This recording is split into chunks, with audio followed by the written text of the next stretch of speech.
I have 2 Bertcasts coming out this week. This one with Mikey Roe, and Thursday, I'll give you a teaser. Their names rhyme with Bug Denson and Sorry I'm Here. Go to BertCast.com. This is the Bertcast. Perfect, we're recording. All right, in the man cave, Mikey Roe. I would venture to say, no one that listens to my podcast is probably familiar with you at all. No. Have you ever done any? Is this your first TV show? First TV show, absolutely. Really? Shut the fuck up. What did I do with my beer? All right, let me get my phone and my beer. What was the experience like? Did you like it? I loved it. I mean, especially with my show. Try to talk like right around here, just to make sure it's an even level. Gotcha. Because I get fucking people shitting on me for my sound constantly. So what did you think? Did you like it? I had a blast. I mean, especially with my show, I'm traveling around. Wait, hold on. Are you doing the pre-recorded travel answers they teach us to do? No, this is just me on the fly. Those things are fucking so helpful. I really shit on it originally. Right. The first time I did Bert the Conqueror, they put me into a hotel room in San Antonio with a guy to teach me how to do media. I was like, bitch, I've been doing media my whole fucking life. Right. I felt like I literally felt like I would gone to a hotel room to buy drugs, and I had to listen to the dealer tell me a story. You know, like when you just like this long-winded story, and you're like, this is fucking gonna take forever. I just want the drugs and get out of here. But it was really fucking helpful, and I actually said I wished I had gone to him for Trip Flip, because they really teach you what to and not say. Right. And they cater it to with your show and whatnot. Yeah. And to really get the right things. They'll be like, well, don't say it like that, but say it like this. I understand what you're saying, so try to get your message clear. Like, that makes a lot more sense. I never would have fucking thought of that. Yeah, no. So okay, wait. So give me the answers. Tell me what they told you to say. I'm gonna interview like they taught us. So Mikey, tell me about your show. The show is called Feed the Beast. It's about me traveling around the country, finding America's best late night food joints. Anything open past midnight all the way to the morning. Whether you just got off work, cop, fireman, hospital worker. That's fucking good. I like that. I like that a lot. Bartenders. Yeah, there we go. Or you had a good night out. That is you. That is me. That is where I came up with the show. My dad always, I've been in LA for 12 years now. And, trying everything. I went to film school. I wanted to write, produce, direct, act, whatever. And I loved it all. And then when I created the show and sold it, I told my dad, I'm like, fucking see? Because all the time he'd be like, what the fuck? Are you just partying out there? Yeah. Is that what you're doing out there? No, it's like, research. no, Dad, I'm researching. And then I finally called him. I'm like, I sold the show. So all this research finally paid off. He's like, yeah, the 1 in a million thing that you ended up doing for that to pay off. I was like, well, So that's great. Now, what did they tell you? Are there any things that you're supposed to avoid? Like my big question for Bert the Conqueror when we did it was, why you? And I didn't really have an answer to that, because I was like, I don't know. Yeah, I get the why me. Are you a chef? Yeah. No. But it was a debate for me to go to culinary school or film school. I picked the 2 things that are the worst things to try to make it in the planet. My dad would have been better off telling me, I was like, clown? You want to go for that?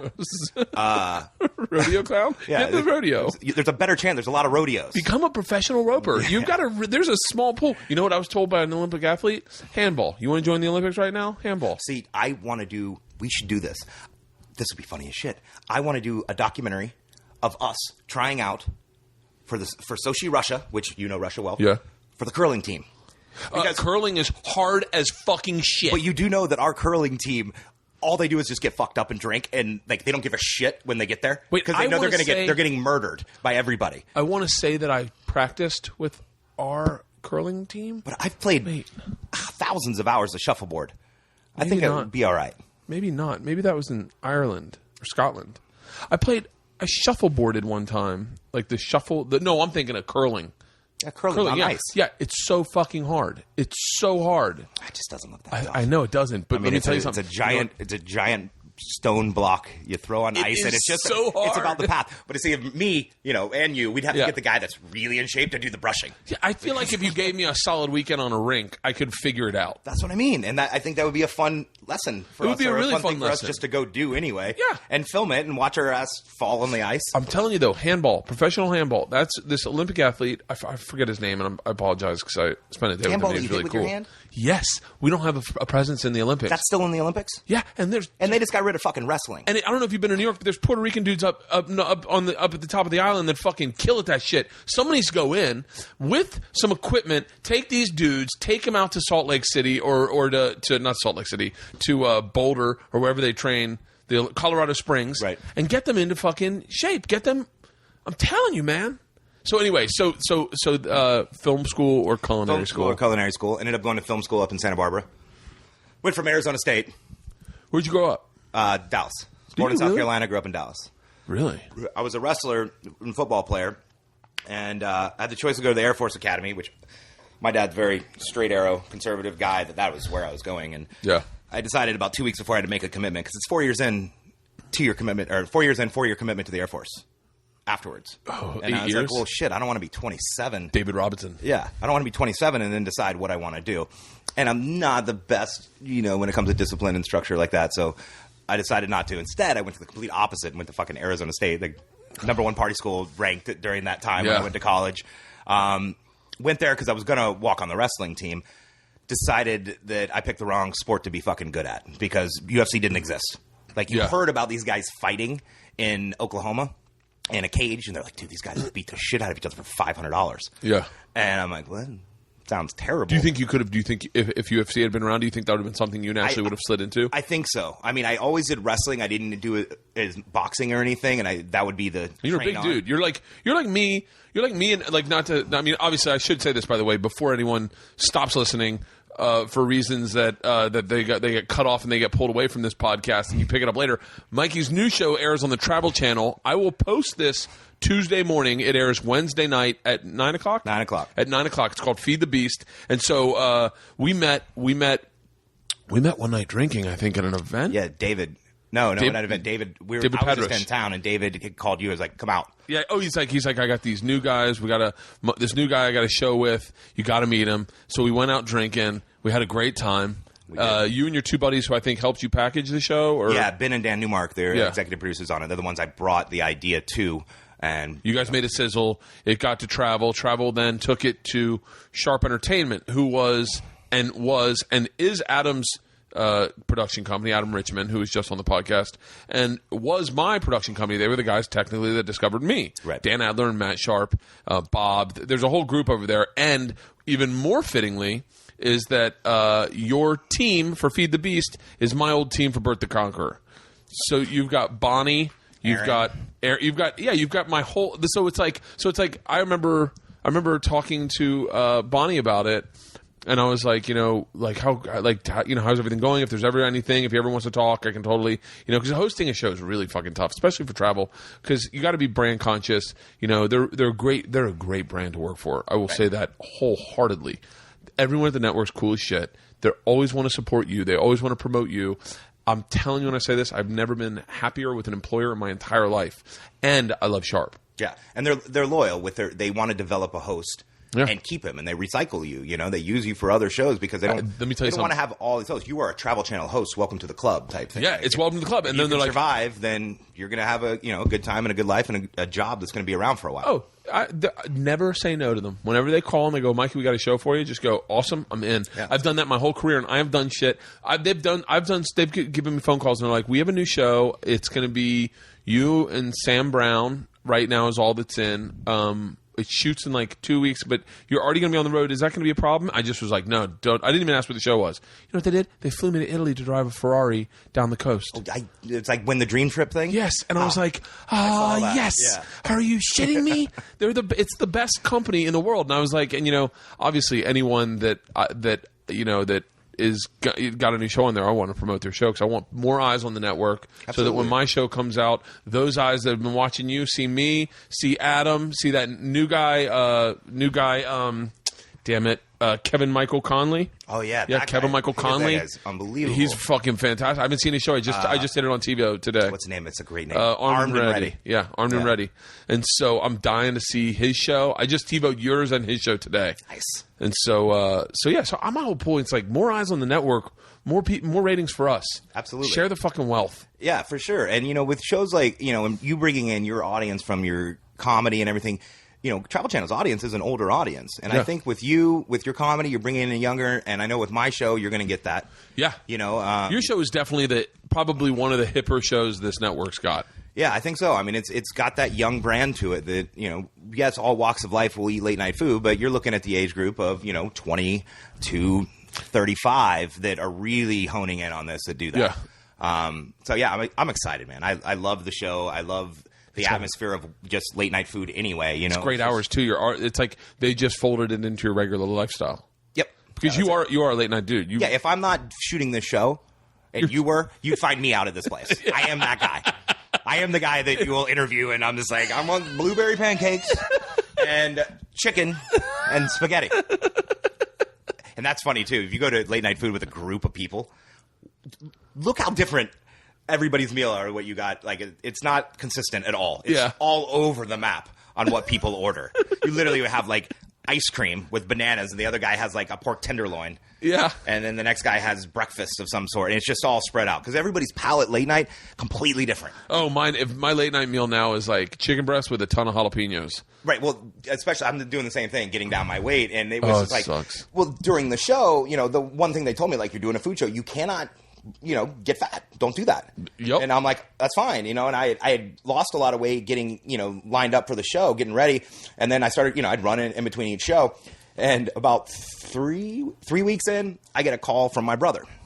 We had shot a movie 2 years ago that I was in, and I weighed about 255, 260. What do you know? About 229, somewhere around there. And I was about 255 when I shot the movie. And it ended up getting picked up and sold to Fox, Fox New Regency. And they wanted to reshoot a lot of stuff and add scenes and intercut. So my brother calls me and goes, "Good news." I'm like, "What?" He goes, "We got the movie set up." I'm like, "All right." Yeah. And he's like, "I need you to gain your weight back in a month." We were shooting in October, and this is beginning of September. We're shooting October 4th. This is beginning of September. Shut up. And I'm like, "Bobby, come on, man. What do you?" He's like, "You got to do it, dude, or you're not going to be in it. Like, they're going to cut you out, or cut around you because you won't match at all." Yeah, continuity. I'm like, "All right, let's do this." And big milkshake before I went to bed.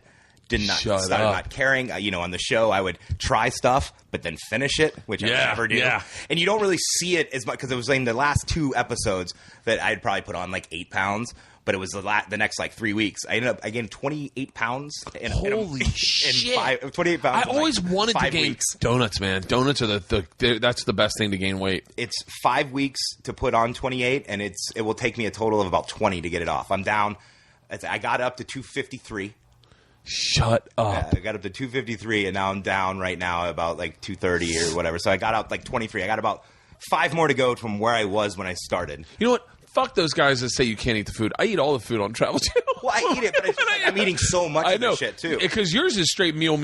Like, we've had the days where, like, we go in to shoot, and it's like, and they make a great meal, and then you eat it, and then you have a great meal for dinner, and you eat it, and then everyone goes out to dinner, and you eat that, too. Yeah. But here's what I do. This is my big tip this is stupid, but I got this Fitbit that I've talked about ad nauseum. The little bug thing? No, it's a little thing that I carry. I carry it on me at all times. It measures my calories. How many steps how many steps. It's like, and so what I do is I eat the food. I don't give a shit. I love food. And like we went to Chicago, we went to Al's Beefs, and I was like, I'm eating Al's Beef. I remember watching people eat that, and I want that shit. Yeah. And I don't limit myself when I want something. I just know I have to work harder. But sometimes the producers will be like, just take a bite and spit it out. Right. So I think that's what Guy Ferrari does. And so... Yeah, I mean, in my show, I'm taking bites and stuff, and you never see me finish anything on camera. But look, when something was really good, I sat there doing the next setup of the shot. Murder that shit! Just eating it down. There's a scene of me in Chicago. I'm at Kingston Mines, and you ever been there? No. It's amazing. It's a blues club, old blues club, but they have barbecue until 4 o'clock in the morning. They have 2 different stages running blues all night.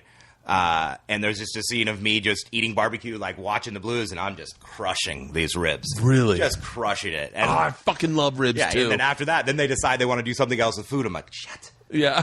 I didn't know we were doing anything else. I just ate all of those ribs, and now my reaction may not be as good, where I'm just like forcing something down. I'm like, this is good. Now, you are pretty fucking wired into the late night scene. Yeah, I mean, it's been part of my life. You know, I am a night owl. I go out. I seek out the good times at night, and I love food. And I'm a big fan of, you know, getting something in your stomach before you go to bed. But you always know, like I remember, I think Anna told me, she was like, you got to go out with Mikey in L.A. He knows everybody. I've been here for a long time. I'm a social guy, you know. Yeah. Like I like, and you got people. a big likable face. I tried to describe you to someone as a mix, as if Zach Galifianakis and Ryan Dunn had a son and who was an MMA fighter. Yeah. And then you throw in Zach Brown, the country star, too. Holy shit! I didn't even think about that. If I put on a beanie, it's bad. It's bad. That night we went out, I remember the bouncers were like, "It's Zach Galifianakis, let him in." And I was like, and the crazy fucking thing is, you put a picture of me next to Galifianakis, we look nothing alike. Nothing alike. Now, Zach Brown, Zach Brown, Ryan Dunn. yeah. When Ryan passed away, on the cover of USA Today, I get a call from my dad. There's a picture on USA Today that says Jackass star dies. My dad calls me because all he read was Jackass dies. Oh, shut the fuck up. And he literally called me and was like, what the fuck's going on? I'm like, what are you talking about? He's like, what is going on? I thought you were dead. Yeah, and I was like, I'm your son, Dad. You don't recognize me? That's not me. Yeah, there is a striking similarity. Ryan, did you ever meet Ryan Dunn? Yeah, I met him at a wedding in Philly. Yeah, my buddy John Dornbos plays for the Eagles. Yeah, and Ryan's from Philly. Yeah, and he was at the wedding, and I was sitting there talking to him. It's just such a nice guy. He was the greatest. Can I tell you another interesting little footnote in life? Ryan Dunn, it was between like me, Ryan Dunn, and two other dudes to do Bert the Conqueror. Right. And so we all went to a theme park for the day, hung out, and shot the shit. And we didn't really connect with the other two dudes. One of the dudes is like an alternative comedy dude who ended up having a very nice career. Wrote for Tina Fey. Oh, yeah, he's doesn't hurt. And then the other guy we didn't really. He was on like Survivor or some shit. Right. But Ryan and I got clicked really quickly and were laughing the entire time, and I was like, well, I did not expect him to be a genuine and nice and down to earth. Yeah, he's like when I met him at the wedding, of course I talked to him. I'm like, I get you all the time, and he looks at me and goes, I get you all the time. I'm like, fuck you, asshole. Thanks though. But I'm telling you, it's the big red beard is universal. Yeah. I mean, as soon as people see it, they want to believe who they see. So they just go with it. Yeah. I mean, I was in Thailand when they were shooting Hangover 2. Are you serious? Yeah. And it was a horrible idea. I mean, because, because I'm walking around. And there's no way you could have I'm on one of those little, like, tuk-tuk boats, like, you're coming up on an island, and I'm standing up, and this is when I weighed, heavier, so I had the big gut out there just so you can see. And from a distance, you see people standing up on the beach, and they're like, and they're just filming as we all go in the whole time. I'm like, God. But, but as I said, you put a picture of me next to Galifianakis, we look nothing alike. You and Zach look nothing alike. No, but everybody just wants to assume. Though I was him for Halloween 2 years ago and murdered it. I'll show you a picture of that. Oh, seriously? Yeah, I'll take a second. Zach, have you ever met Zach? I've never met him. He's the fucking nicest guy in the world. It's so funny. I wonder if it's just because the type of person that grows a big beard is always going to be nice, or if there's some sort of like. I think there's something to it. I mean, I have a beard, but it's it's not. I said there's a comic named. I'm fucking angry that I'm slipping on his name right now because I know him pretty well. Fuck. Oh shit! He's got a big beard, and right now everyone's going, "Oh, I know exactly who you're talking about." But I told him one time, I was like, "He's got a beard like yours," and I was like, "Yeah, I got to trim my beard," and he was like, "You're not allowed to call that a beard around me." Oh, not at all. I mean, you're JV at best. There's the whole beard club. I can walk into a bar or a restaurant or whatever party, and I can look a guy across the room. What's up? I got his back. Yeah. We're good. If something goes down, shit goes down. The big beard. So wait, how do you trim your beard? I go to a place called the Proper Barber Shop on 3rd. I went to one of those events. In Hollywood, they throw the events where they have free shit. The swag thing. Well, one of these events had. They brought the Proper Barbershop. You can get a clean shave and a haircut. And I went. These guys are great. I mean, they're all covered in tats. It's like a men's only barbershop. Cool as shit. You just opened a fucking new Pandora's box. You got to go. You got to come. I should walk you in there. They'd shit. They've talked about you too. They love you. Oh god damn! I fucking am obsessed with. I just trimmed my beard today because I was growing out. What I do is I'll grow out the chin a little longer than the sides to try to sculpt my face because I have a fat face. Well, that's what the length on mine helps thin mine out. Is having it come down. And I keep this shorter than the other. But they're great. You walk in, you can have a beer. They give you a beer. You sit down. It's called the Proper Barbershop on 3rd. In between what? Crescent Heights in Fairfax, I think. Okay, that's near the Improv. Yeah, not far from there. Oh, that's fucking awesome. I'm going there. I'll call you. Let's go together. Yeah, I'm going to go actually soon. I'm probably going to go this week. I get back. I got to go to Puerto Rico tomorrow. Oh, that sucks. Or Monday, but I probably shouldn't tell everyone I'm out of the country. Fuck it, I'm always out of the country. That's the thing with Facebook and Twitter these days. Everybody's like, heading 2 weeks to Cabo San Lucas. And you're like, every guy that wants to rob a house is like, sweet, good to go. Are you guys going to do it international for your show, do you think? God, I hope. I wish. So I much would love international, to, so much fun. If everybody listening to this watches, then I may be able to get to do it. I think this show is going to take off. I thought it was when I first heard the pitch. I was like, it's such a great fit for how I use Travel Channel. You know, and it's fun. Mine's a fun show driven by food. Yeah, we don't get too technical on the food. I show you 4 places everywhere. I pick one at the end of the night, which I thought was the best and all encompassing of. Just good times, people there, and food. You know, may not be your favorite when you go out. Mine could be could be different next time I go to that city. But for that night, that's what it was. I hit up 4 places in a night and just back to back to back, and just rushing through the night. And it's all those times where when you go visit a city, you're on party mode when you go visit a city, and you're going to go out. It's the whole reason when you travel, you go out. Drinking is what you definitely do when you go out traveling. And when you think about it, like if you think about just a little bit ahead of time, like shit. I know I'm going to go out. I know I want to crush something later. Yeah. Where do I go? And we put it out there for you. At least give you 4 good options. They're normally all pretty different. We don't do like 2 burger places or anything like that. Really, I went to Koreatown here and went to a place. Where did you eat in L.A.? I did Barry's Pizza Cafe on 3rd. I know. Wait. It's like crazy. They have lobster pizza, but it's like high end. It's not just like a pizza joint. Yeah. And they're open till like 4 o'clock in the morning, but they have like a velvet rope and a bouncer. Shut the fuck up. It's like a club inside. Really? It's like after hours to eat. And then I did Cole's downtown, the French dip sandwich. Oh. They got great. Their mixology down there is amazing, too. Really? Great mixologist. Where else did I go? 25 Degrees at the Roosevelt. Okay. Big burgers. They're open 24 hours. So wait, what cities did you do in your first season? New York. Yeah. Austin. Okay. Chicago.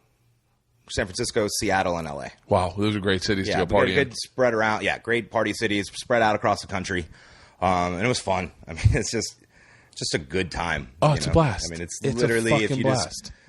I've been saying for a long time, like, God, just follow me with a camera and let me go out at night, and then we'll have something fun. And that's literally what we end up get to do. So now, do you hang out with any celebrities in LA?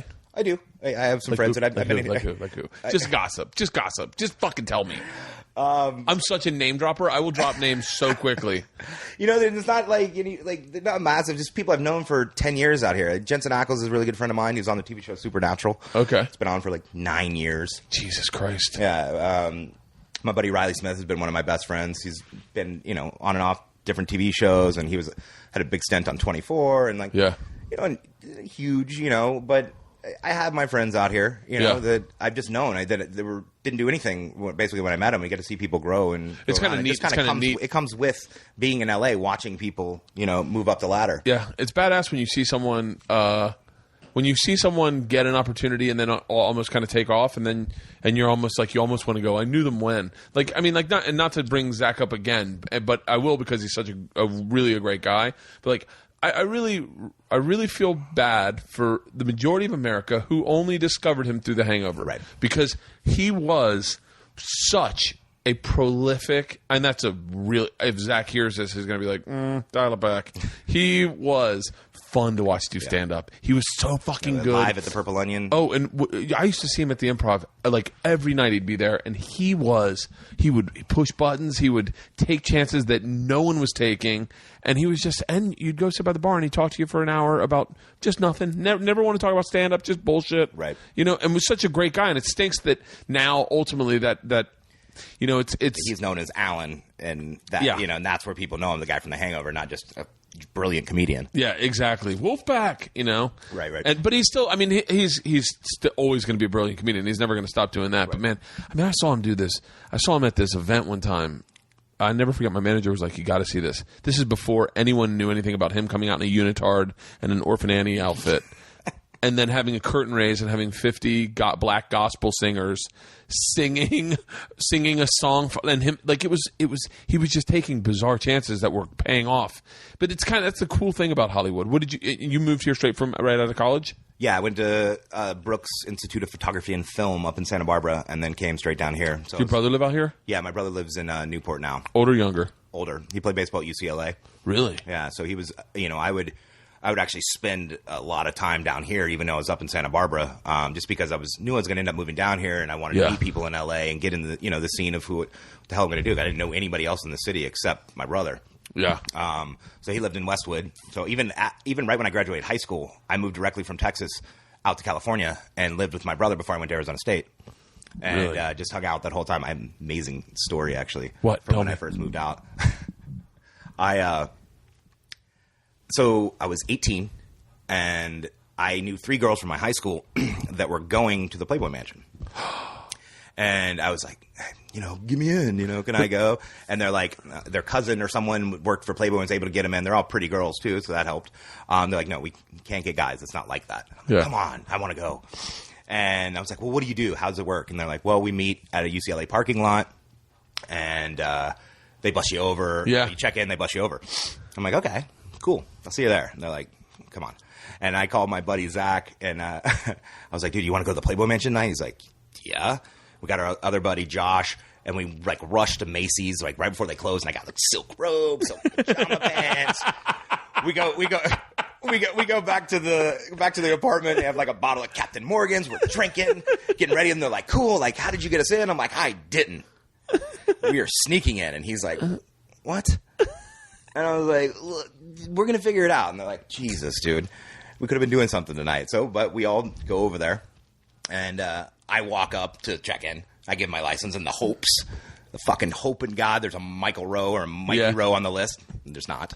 And so go back up, and we're sitting there, and just trying to figure out what we're going to do. Well, then time goes by, and the buses stop running at midnight. So it's about 11:15. Yeah. And there's 4 of them that run. So one is pulling up and loading up people and going. Well, then another one pulls up, and then another one. And they're just kind of sitting there. And finally I'm like, Zach, let's go. Because one of the guys got out to go smoke a cigarette, the driver. So I creep around and open the driver's side door. Interior light goes on. I'm like, fuck. And he comes in. My other guy is like, fuck, no. He stays back. We crawl over, get in, and it's one of those things that has 2x2 seats. Yeah. Those big black, private. Yeah. 2x2 seats, and then a bench in the back. We go all the very back and get underneath the bench. And I'm sitting there, and we're in 69 position. I'm holding his legs, he's holding mine. We're underneath it, just sitting there. Nothing happens for 20 minutes. But guy didn't come back or anything. We're like, Jesus Christ, we're going to end up in an impound where they park these things, and it's going to be locked in, and we're never going to be able to get out. And in a garage or something. And then finally it moves up, and some people get on. Of course, they go right to the back and they sit down. I can grab girls' ankles. I'm sitting there holy shit. Heart's pounding. All that's going through my head is I'm going to jail. Yeah. I haven't even done anything wrong technically yet. Yeah. And so then, it picks up and starts driving, goes up to the gates of the mansion. You hear the guy's like, all right, everybody out, have a good time. They get up, and I'm peeking down, and see that they're halfway down the aisle. I stand up, and scoot out of there. I grab Zach. Zach leaves he had a house slipper on. He loses that. I'm like, let's go. And we stand right behind these people, and you see them kind of look back. I swear to God, we're in the back of the bus. Yeah. And didn't say anything. And we walk down. We walk into the gates or walk into the main door, and DiCaprio walks by, and we're like, fuck. We look at each other like, we made it to the Roxbury. Yeah. We made it. You always hear the people sneaking in stories and all this shit. And we made it. And 18 years old, I just graduated high schoul. I'm like, this is the best night of my life. Yeah. Which turned into it, literally. I mean, I had an absolute blast. I walked up to I found my girls, and they're sitting there, and they're talking to Scotty Conn. And Wait. Before you keep going, Scotty Conn, cool or not cool? Cool. Okay. Cool. I like the guy. Nice guy. He's got a reputation for everyone has a run-in with him. Well, this is what gets funny is so I walk up, and of course we're excited, and they're like, holy shit. The girls are like, what are you doing? So he's sitting there, and I'm just telling everything that we did to get in. Oh, and shit. he's like, dude, that's fucking cool. He's like, I've been coming for a long time. My dad, and I've come to these a lot. You must be having a great time. I'm like, dude, it's awesome. I'm going to write a whole movie about this night. I go to college in August. 2 months later, I get a call from somebody who's like, dude, check out Movie Line magazine. Scotty Conn sold a script for $500,000 to Jerry Bruckheimer called Chasing the Party about 2 guys sneaking into the Playboy Mansion. Are you fucking kidding me? Mm-mm. Are you fucking kidding me? Nope. Shut the fuck up. Yeah. And I didn't know it. I was calling someone I knew in LA. Yeah. Anybody in the industry. I think I had got somebody's number at the Playboy Mansion that is that was somewhat famous or Shut something, the fuck and like up. trying to figure out. Like I just felt like it was stolen. Have you run into Scotty Conn Never since? seen him since. Dude, what a fucking douche. Never seen him since. Are you shitting me? My buddy Lorenzo. It never got made. Oh, yeah. But I mean, you got $500,000 for it. That was when they were paying big money for scripts back then too. He just probably rolled in. Yeah, he was like, $500,000 man. done. Yeah, and it ended up being like two kids that were there for like a baseball world championship, and then decided to sneak into the mansion. And like my biggest argument was like, look, if they're gonna make the movie, get in touch with me at least, and let me like Tell you the rest of what happened. Because you can't write the emotion that Yeah. I went through. Yeah. The shit that happened to me that I went through. You cannot do it. So that did that. But then it became like a thing where I was like, I can do this again. Yeah. So Halloween comes around, and this was like a few years later, and I was big. I was a good 260 then. Really? And so I decided for Halloween to be Silent Bob. I dyed my beard black. Yeah. Had a long brown wig, white hat backwards, trench coat, jeans, spitting image. Yeah. I'd sit around and just smoke cigarettes and not say shit and just do this, like bob my head Yeah. back and forth. And everybody's like, dude, that's an amazing. And I had a buddy that was Jay. We went to a party and everybody's like, unbelievable. When you don't have Jay with you and there's celebrities around, so I show up where the mansion buses are, Yeah. trying to figure out what I was going to do. And I literally walk past the security guard that's like telling people, and he goes, Kevin, are you by yourself? And I'm like, yes, I am. He goes, just go ahead and get on. I got on the bus, and I'm sitting there by myself for a while, and then finally people come on, and we go in. Every fucking person there. Thought you were I'm Kevin like, come on, Smith. it's Halloween, assholes. Tobey Maguire doesn't come dressed as Spider-Man Yeah. to a party. And everybody was there. And so finally I was like, it just almost got annoying. So I just kind of went with it. You know, I'd Yeah. be talking to a girl or whatever, and someone come on and be like, hey, my boyfriend loves your movies. Can I get a picture with you? And I'd be like, hold on, I'm talking. And then I'd talk for a while. That is so fucking crazy that they. But you know, he is the kind of guy that would not wear a costume to a.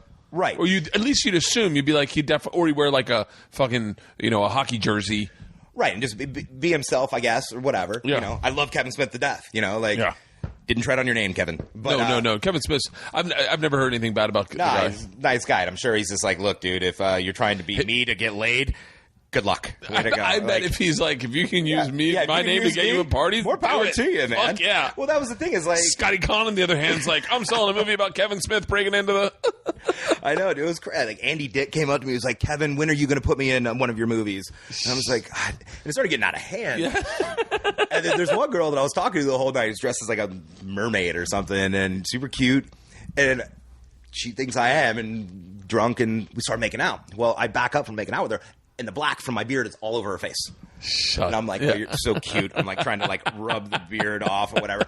And then something happens like where like I moved my hat and my wig came up, and she was like, what's going on? Oh my God. You're not Kevin? This is a costume? I'm like, I thought we were just going with it. we were role I playing. didn't think you're a fucking mermaid. Yeah. You know, I wasn't going to try to rush you to water. I thought we just roll with shit. Daryl? Yeah. Daryl Hannah? Yeah, exactly. Is it Daryl Hannah? Yeah, Daryl Fucking- Hannah. Splash. That's so funny, man. I went to the Playboy Mansion. The first time I went was the same scenario. Not the same scenario. I didn't sneak in, but it was just get on a bus. Yeah. But they didn't even have.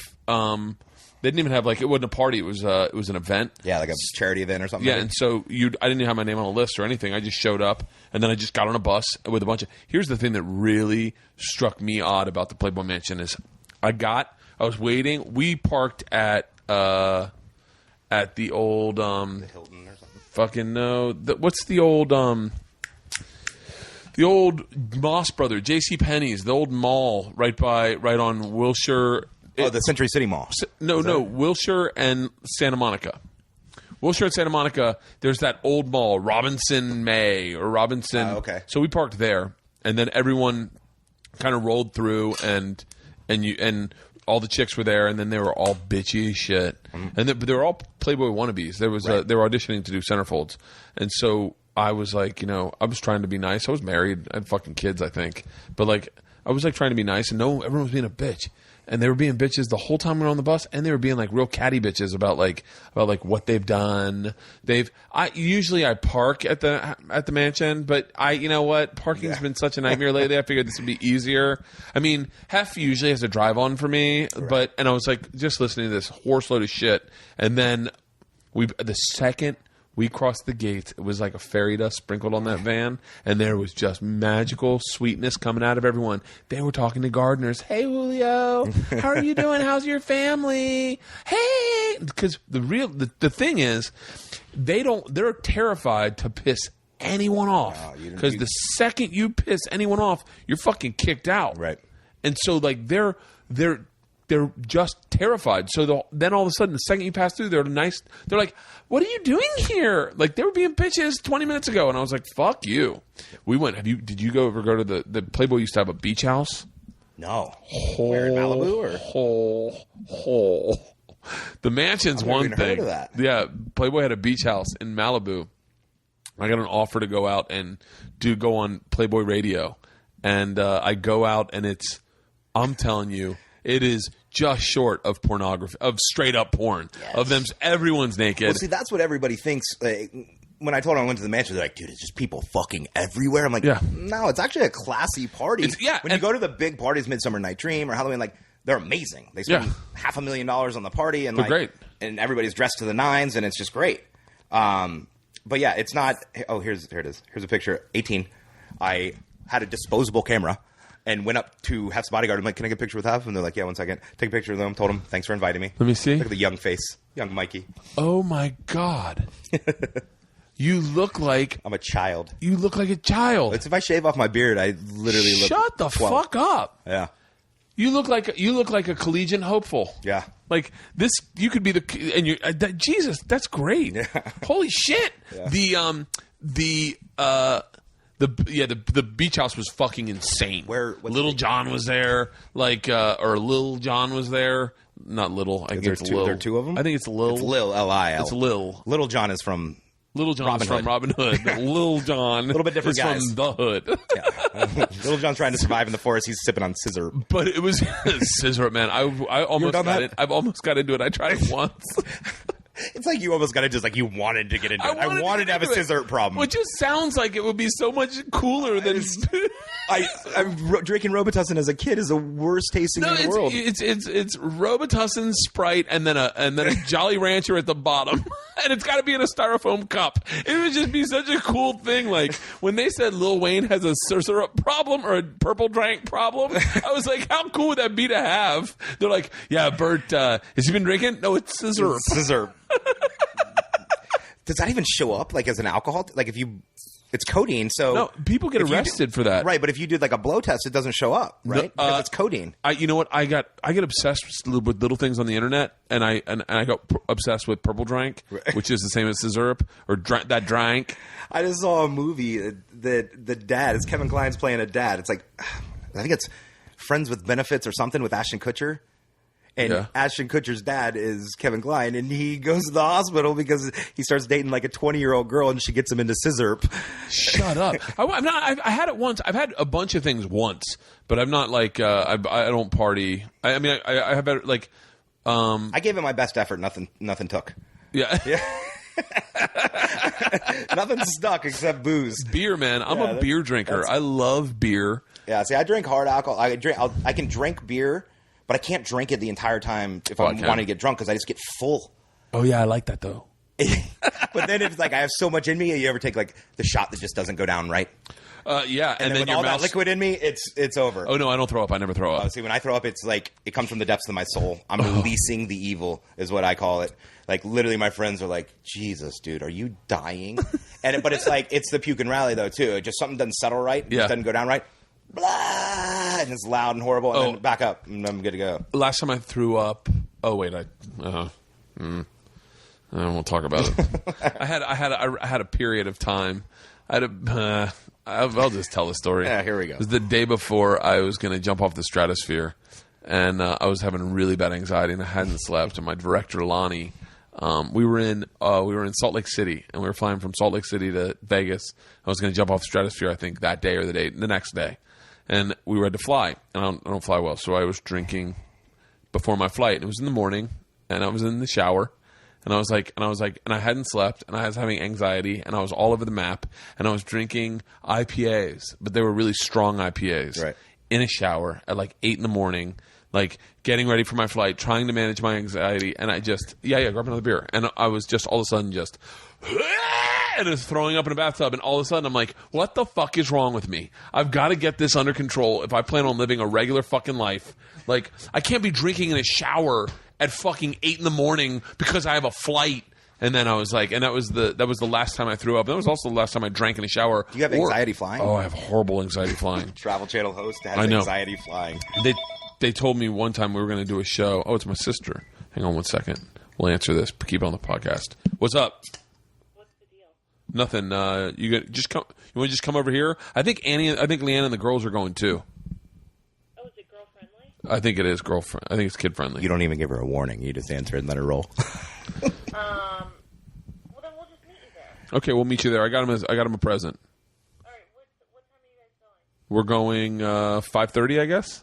You're gonna leave. Call me. Let me know when you're leaving. Okay, I will. Okay, bye. All right, bye.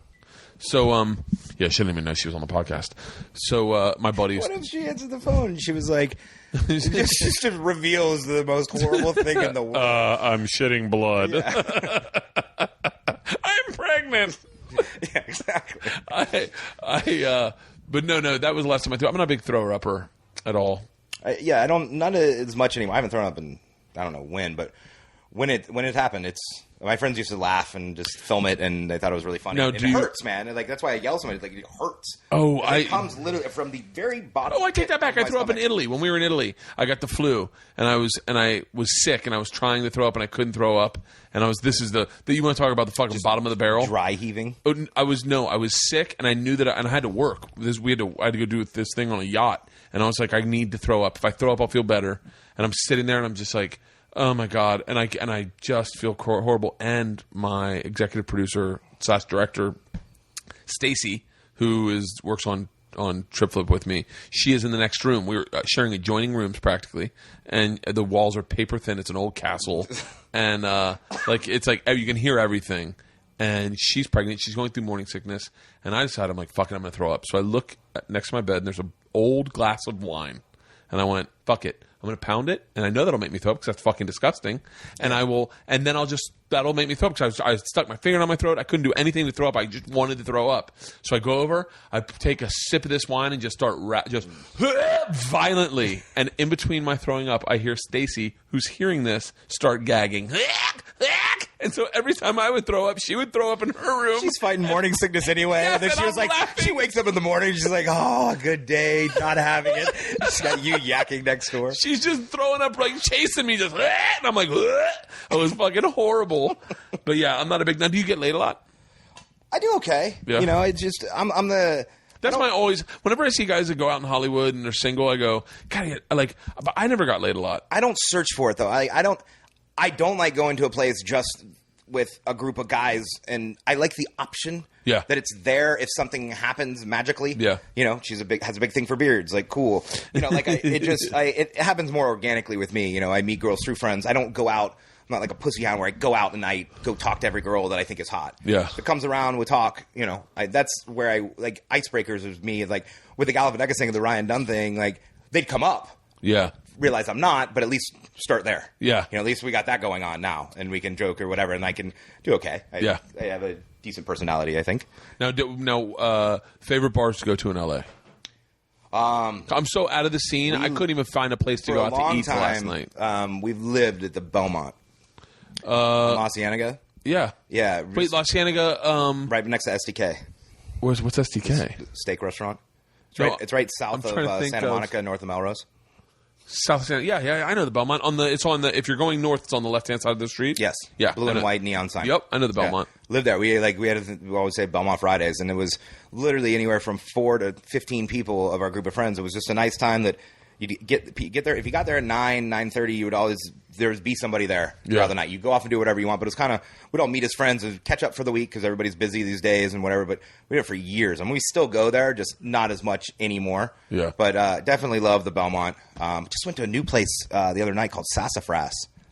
kind of like a Roaring Twenties kind of theme to it. Really? But they have an amazing thing. You order your drink, and you have a chance. You can spin a wheel. It's free. You could get 2 of them. It could also cost you $29. It could also cost you the price of 10. It could 14, 12. It's all in this giant wheel. Shut the fuck! That's awesome. That's a great so I went there idea. the other night, and it was my buddy's birthday, and I was buying him a drink, and I'm like, I'm going to spin the wheel, but it's 2 for 1 shot. And they're like, cool, got it for $1. That's fucking. It's That's a great idea. The odds are totally not in your favor, by the way, because the drink's like $10, and there's like 2 things that are 8, 1 that's 7. Free 2, 1, and then the rest is like, and they're like small pie pieces. Yeah. So there's a shitload of them that you're.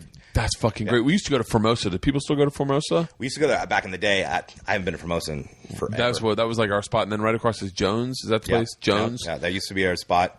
I did the Hollywood club kid shit for years when I first moved out here. Yeah, my buddy Riley and I, we would go out 5 nights a week, and it was weekends were resting time. It was Monday, Tuesday, Wednesday, Thursday. Yeah, that we would go out, like just kill it. We'd sleep till 1, 2, go grab some food, be hungover, and then shower and go out and do it again. Oh. I can't even come close to keeping up with the shit I used to do. I want to open a bar. I was just talking to my friends about this the other day. They were like, one of my friends has some money, and he was like, man, I'm thinking I got some friends that open restaurants. I want to open a bar. Here's my idea. Are you ready for this? This is probably a horrible idea. I want to open a bar in the Valley. That's where I live, right. In the Valley.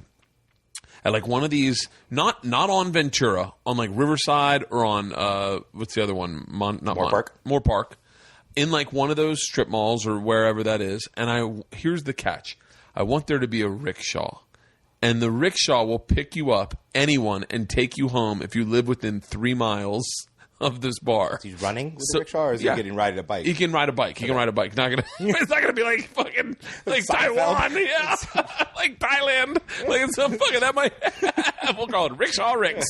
No, but he'll pick you up and take you home. So I was like, let's start the old concept of a community bar, like where all your neighbors go there, all your friends, your families, and it's more like a pub, but we will take you home and drive you there. And they're like, you're banking your whole bar on transportation to and from the bar.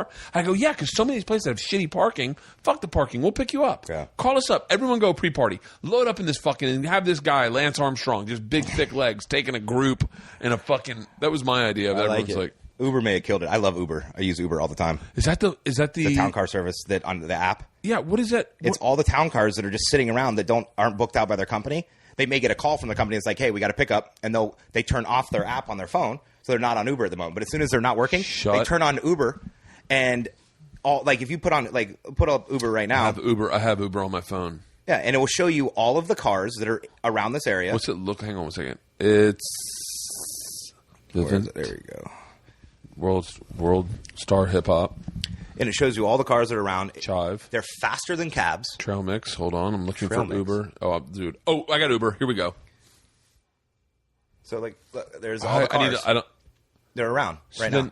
I could call. Shut the fuck up. It says set pickup location, and it pings where I'm at. And then one of these guys, all of a sudden, all the cars disappear, but one. A picture of the guy pops up, tells you his name, and it gives you his phone number, and you can get him more details, like if you have a gate code or whatever. Yeah. They come there. Guys in suits, open doors for you. Wait, bottles of water waiting for you, and take you anywhere you want to go. Anywhere you want to go. And this is fucking genius. I gotta log in. It's unbelievable because cabs. I'm so tired of fucking cab drivers. I don't take card. Yeah, you do. You do take credit card. You have to. Yeah. I don't care if it's a $7 ride. I don't carry cash. My bad. So Uber, you put your credit card in. Now, is this everywhere or just L.A.? No, they're spreading. They're L.A., Dallas, New York. Uber is fucking the greatest thing I ever heard of. You put your credit card in too, and there's no tipping. You literally, the guy drops you off. You're like, oh, see you later, and you leave. And then you rate them like 5 star out of 5 stars. But this is really crazy what they do. They rate you too. So if you're a dick, you can get banned from Uber. But if their star rating out of 5 stars drop below a 4.7, which is crazy, for more than 2 weeks, they're done. They can't work for Uber anymore. This is fucking awesome. How are the rates? They're good. They're good. I mean, you pay. There's definitely a markup. You're about 15% probably over a cab. Yeah. But I'd rather. But there's no tipping. So it's worth it to me. It's the best thing in the world, especially for dates. I'll send an Uber car to pick up a girl and then pick me up, and then we go to dinner. Now he leaves. Now when we're done with dinner, right when we're getting the bill, I hit Uber again. A different guy will come. He picks us up, just like he's been waiting there the whole time. Oh my God, you look like a fucking gangster. Yeah, it's great. Oh my God, that is fucking. The majority of my listeners, I think, are in LA. Like, and I think you just blew the fuck up out of Uber. That is amazing. It's life changing. Here, let me show you my life changing app. Okay, It's World Star Hip Hop. No, Remind me. You have obviously the most incredible told story known to man with your Russian mob. Oh yeah. Remind me to tell you a story about O.J. Simpson. Hold on. I'll tell you about my app later. Tell me about O.J. Simpson. So I went to Vail for like 5 years in a row for New Year's. Yeah. The first time. Your parents have money? My dad does okay. Yeah. I mean, we didn't, not worth like $20 million by any means. My dad he's a municipal bonds broker. Yeah. We lived comfortably. Definitely struggled at times and had to cut back on shit. But I grew up. I didn't want for anything. I could go to college. They'd pay for college as long as they wanted me to go to college and everything. Yeah. But yeah, not like some of those kids out here. You weren't like someone who went to boarding schools. No. Yeah. I mean, I first car is a 7-year-old used car. Yeah. Yeah, no, we live comfortable. We're able to go to vacations from time to time. Are you a used car guy or a new car guy? I'm a new car guy now. Now I'm a new car guy, but now my wife wants to get... I'm also a leaser. I don't... Oh, I'm 3 years. I used to be a big leaser. My wife changed it. We bought the fucking truck. We bought I think something like a truck, yeah, you need that. And you're going to always use that. Yeah. But I've never had a car longer than 3 years. I had 2 black Tahoes stolen within 6 months of each other. That's the most stealable car, I think. What's that? I think that and the Escalade were the most stealable cars. I went out one night in Hollywood with my buddy, and then we went to an after party in the hills. And I was living at Laurel and Ventura, an after party about 2 miles from my house. Yeah. And we're walking down, and I'm with 2 other girls. We're walking down. There's this girl walking. She's bawling, crying, and the girl's like, "What's wrong?" She's like, "I'm from San Francisco, and the guy flew me out here, and he hit me." And I grabbed my shit and left. And we're like, "Whoa!" I'm like, "You're coming like you're walking down the street where there's people like drunk idiots coming down like." Yeah. Do you want me to call the cops? And she was like, I don't want to call the cops. And I'm like, well, we're going to get late night food. We were gonna go feed the beast. Yeah. And, like that plug. I like that. That's really. They taught you? Did they teach you to mention the name of your show? I told you it was always research. I was already doing this before. And I was like, do you want to come with us? And she ended up like talking to them girls, and they went to like rival high schools. They were about 4 years apart. The girl was like 32 looking, I guess. Yeah. And I was about 27 at the time. And she was like, you sure? I'm like, sure. So she gets in the car. We go get food. And we go back to my house because it was right there. So everybody's there. Everybody passes out. I put her on my couch. I'm like, look, if you want to call the cops in the morning, cool. If you need me to help you get back to San Francisco, whatever, cool. Give her a blanket that my grandmother knitted. She was like, thank you guys so much. You guys are really cool. Appreciate it. Wake up in the morning, and I cook all the time when I have people over and, make big breakfast. And I didn't have any eggs, so I'm leaving to go get eggs. And I can't find my keys. Oh, shit. Bitch stole my car. Are you serious? Never saw it again. It was a con, bro. I got conned like in the movies. Shut the fuck up. Fucking unbelievable. I sat down in the middle of my living room. Like, I felt so violated. That when something like that happens to you, the feeling you get is such a guttural, real feeling. My car got broken into once, and I remember going like, God damn it, they touched all my shit. Yeah. There was shit I wanted in here. Like, yeah. I literally was just like, I lost all faith in humanity. I'm like, how can you ever help someone again when you go Samaritan, and then then I got to go to the cops. And I'm like, so my car's stolen. They're like, where was it stolen from? I'm like, my garage. Like, where are the keys? I was like, they're on my pool table. I'm like, I know who took it. They're like, what's her name? I'm like, I don't know. She was really hot. Yeah, she took my grandmother's blanket too. They're like, she? I was like, yeah, I was a girl. They're like, all right, how tall was she? What color were her eyes? I'm like, come on, guy. Yeah. What are you talking about? I was drunk. I'm like, let's be honest here. Like, I went out. Met this girl. At one point, we were with friends. Was not attracted to her. And the first thing they're like, was there sexual contact involved? And I'm like, absolutely not. She wasn't hot. You ugly bitch. Wherever you are, I'm gonna fucking find you. Wasn't even hot. And I literally, they actually ended up being cool and didn't like press that in any way. Yeah. But they're like, you let a girl in your house and you don't know what color her eyes are. I'm like, dude. Have you ever brought a chick home from Close your eyes real quick. What color are mine? Yeah, exactly. You're gonna tell me you know what color her eyes are? Go through the whole thing. I get all CSI, and I'm sitting around and I have a landline, and I never use it. So I pick it up and I press redial, and there's a number that popped up at 5:30 in the morning. I'm like, holy shit, she called somebody. So I get all, I call the number.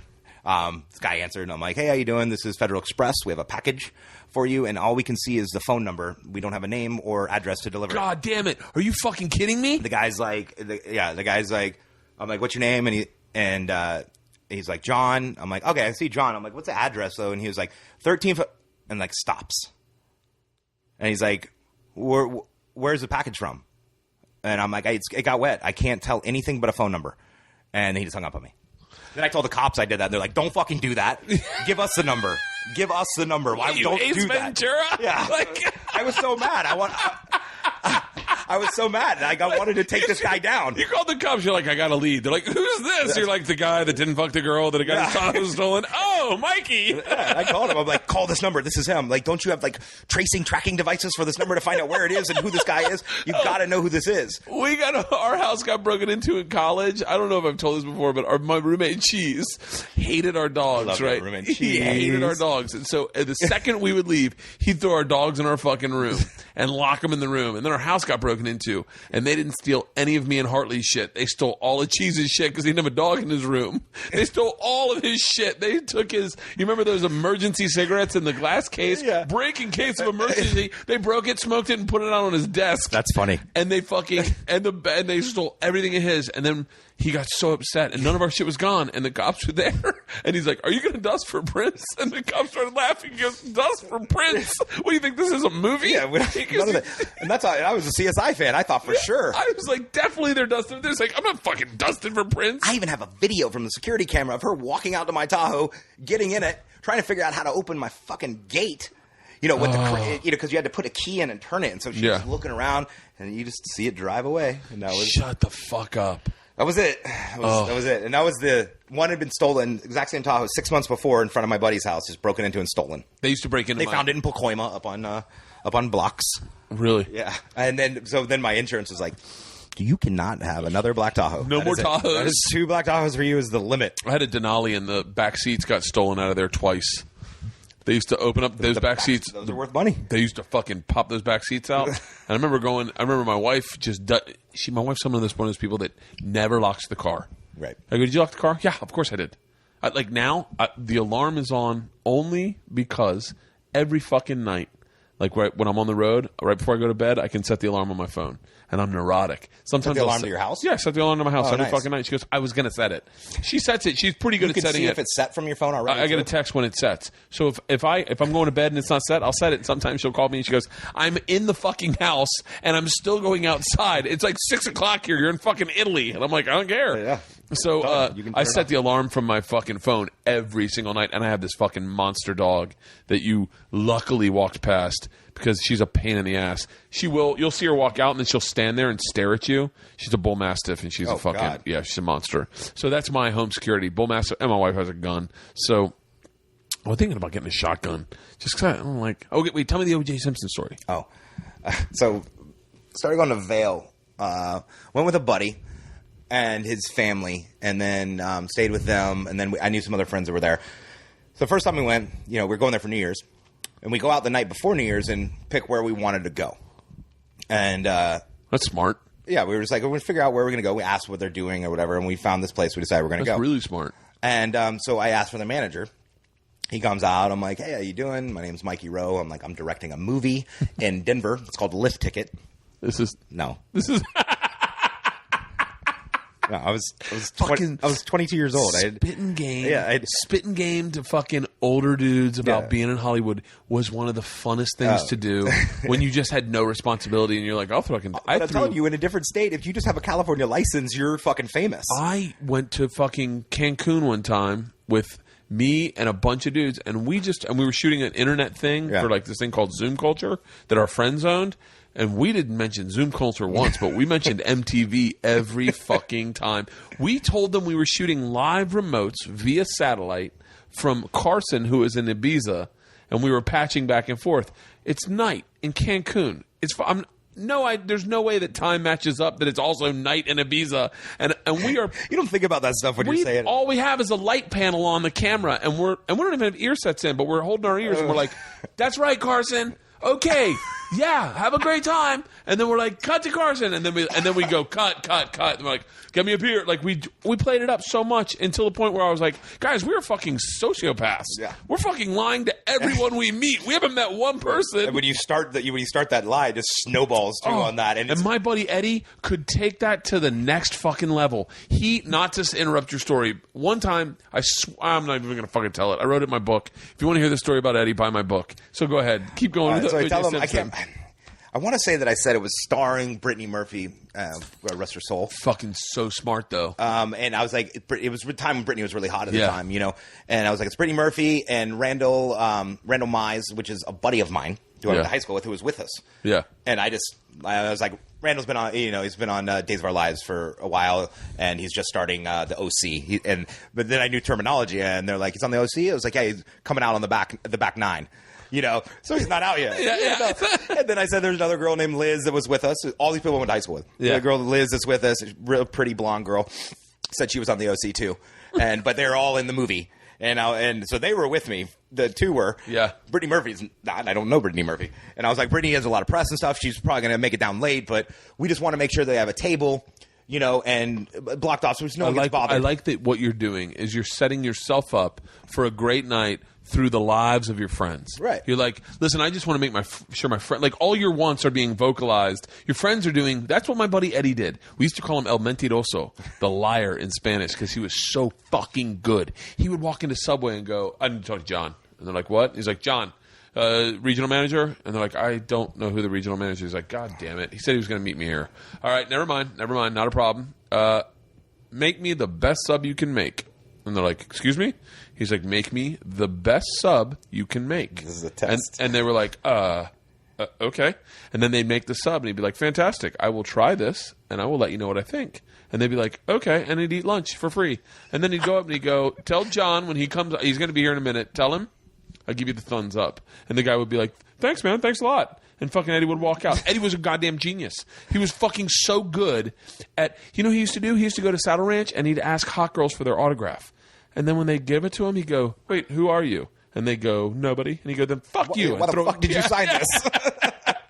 That and the move I still use to this day is he'd see a bunch of hot chicks at a table, and he'd walk over and he goes, I'm buying you guys a round of drinks. And they'd be like, yeah. And then over would come a pitcher of water. Yeah. I used to send water all the time to girls. Send water. He's on me. Yeah. Stay hydrated. Yeah. And he was a fucking blast. This is what I drank. So you're in Austin. You're in Aspen, Vale. And, you know, so I tell the guy, I'm like, you know, we just want to make sure we're taking care of them. They don't get bothered, blah, blah, blah. And he's like, here's my number. Everything should be fine. He's like, call me tomorrow during the day just to lock everything in. And I'm like, all right. And so I call him the next day, and he's like, look, then call me when you get here. Get here early, though. Get here about 10, you know, because it's going to get crazy. And it's like $50 a person to get in. And he's like, and I'll come out and get you guys, walk you guys in. So I had another buddy that was showing up that day, and I told him, I'm like, Mike, go get a disposable camera. And when this guy walks out, blonde, spiky-haired manager dude, to talk to us, come running up and be like, oh, my God, are you Liz from the OC? So I wanted to seal the deal with this guy. I wanted to really cement it in stone. Jesus Christ. So, and I go and hand the camera to the manager and have him take the picture. Oh. So she's like, can I get a picture of you? She's like, yeah, sure. So you have worked the nightlife beyond any of, like, I could do college, but I never could do the nightlife. Man, I got really good at reading names upside down on lists. First time I went out in Hollywood, I can't remember the name of it, and I went out by myself in Hollywood. Like, I didn't go anywhere. I read in a magazine. I need to get you and Eddie together. He was so good at that. He was so good at figuring a name out and saying the name. And when the name got put down, he'd be like, yeah, that's us. Yeah. The worst part is when you get put on the spot and you only catch that one glimpse. Yeah. And I got the glimpse, and he's like, what's your name? I'm like, Steven Dorff. I'm like, fuck. I'm not Steven Dorff. And he just looks at me and goes, Wesley Snipes. Oh, yeah. Fuck. Damn it. Neither of those. Terrence I said Steven Dorff, and you go straight to Wesley Snipes with the blade. You put them in together. You don't realize you did that, probably. And so I have him take the picture, and I tell my buddy, you know, who took the picture, so it didn't look weird later. I'm like, hey, come have drinks with us if you want. Yeah. Obviously, he's sitting with us the whole fucking night. But we roll in. He didn't charge us for cover. Big, giant booth, roped off, bouncer sitting right there, 2 bottles of champagne, comp sitting on the table, and guy walks us to the bathroom every time we had to go to the bathroom.